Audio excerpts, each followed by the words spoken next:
এখন প্রশ্ন হচ্ছে আপনি নেবুলাইজারটি কতক্ষণ ধরে দিবেন।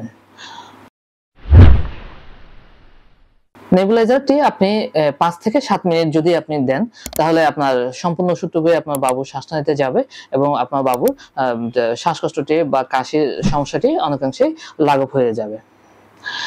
নেবুলাইজার আপনি দৈনিক কয়বার দেওয়া যায়? এটি ডিপেন্ড করবে আপনার বাবুর কাশি, শ্বাসকষ্ট কেমন হচ্ছে, এটির উপর নির্ভর করে আপনার বাবুর ডাক্তার আপনার নির্ধারণ করে দেবেন। এটি আপনি ২৪ ঘন্টার মধ্যে ৬ ঘন্টা পর আপনি এটি দিতে পারবেন। অর্থাৎ দৈনিক ৪ বার করে আপনি এটি দিতে পারবেন।